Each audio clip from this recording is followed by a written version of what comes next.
it's Shel C from PaperOcotilloStudio, and today I'm participating in a hashtag Day of the Dead art video hop. This is a hop all about the art that surrounds the Dia de los Muertos or Day of the Dead holiday. Lots of bright colors and beautiful art.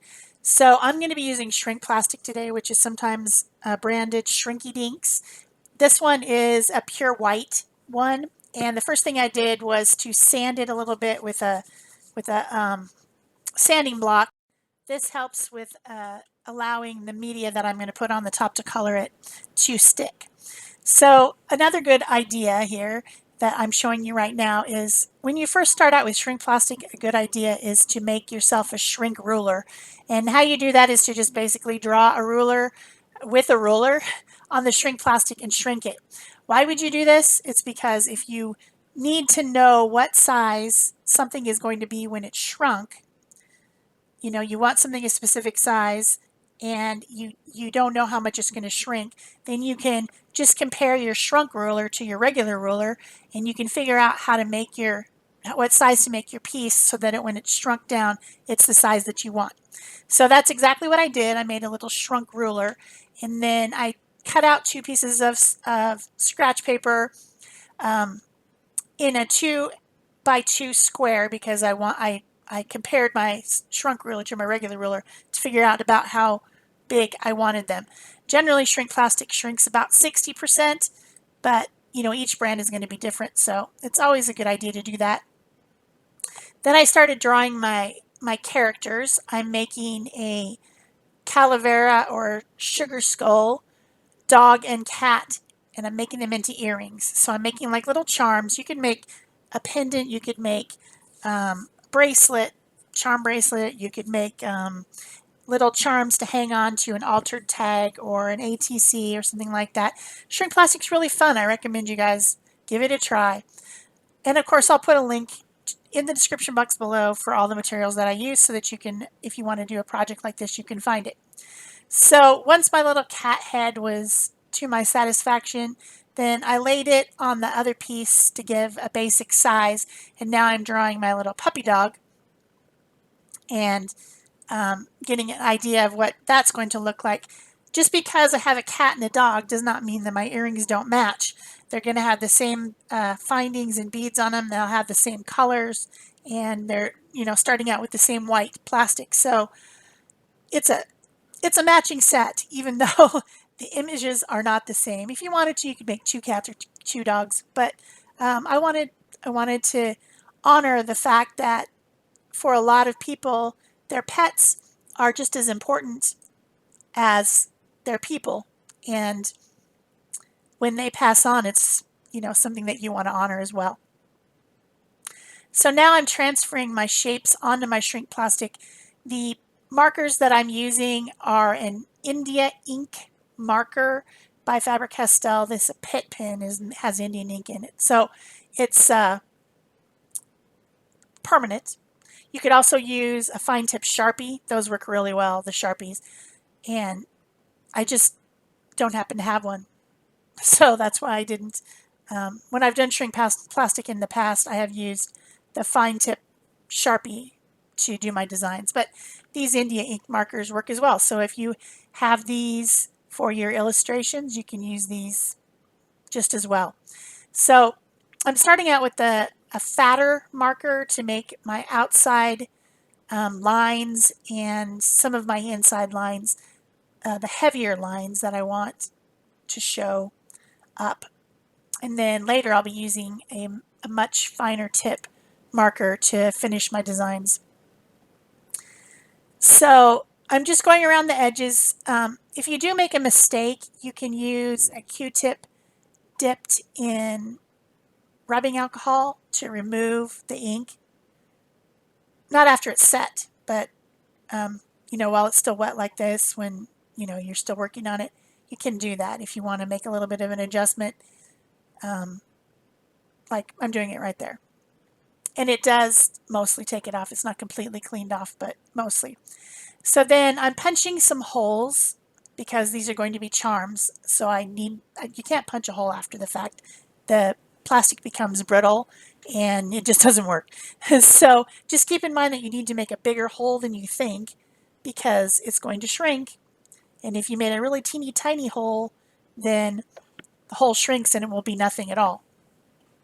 Another good idea is to try out your markers on a piece of scrap plastic to make sure that they don't get too intense once they're shrunk down, because you know that nice perfect color is going to become much darker when it's shrunk. So you saw me do that on some scraps of plastic. These are alcohol-based markers that I'm using. These are the Spectrum Noir brand. A lot of people have other brands. There's a lot of brands out there, but the water-based markers won't work because it just beads up on the plastic and doesn't stick. So it needs to be something that's alcohol-based or solvent-based. Or you could also use colored pencils. Colored pencils work as well. But you get a little bit different effect. It's more scratchy. But and obviously Sharpies come in quite a few colors, but most of the Sharpies are in very intense colors. So you got to keep that in mind. When you shrink it, it's going to be much darker. So I tend not to use the Sharpies for this type of a project. And I pick lighter colors that I know are going to intensify as I shrink it. So now I'm adding in some designs. These are designs that you commonly see on a sugar skull. Things like flowers, hearts, flourishes, teardrop shapes, dots, things like that. And this is a very common look for these type of designs. One thing to think about is when you're using the alcohol markers, they will erase the black marker. It basically just takes it right off. So if you are going over your black lines at all, you're going to have to write them back in afterwards, which is kind of what happened with the flourishes in the center of the puppy's head there. I did the green over the top and then went back in and drew with my very fine point marker. Also, I like to add a little bit of shading, and so I'm using a very light blue, almost nothing blue. You could also use a light gray or a light tan to add in some shading here and there, and that's going to intensify too. Wanted to add a little bit of highlight, and I tried to do it with the pencil, but I end up doing it later with a white Posca pen. So, like I said at the beginning, this is a hop. Make sure that you go down below the video, hop along with everyone else's videos, and make sure that you give them some love. We all appreciate thumbs up, comments, subscribing, sharing our videos, pinning them on Pinterest or something like that. Those help everyone, so please do that as you're hopping along.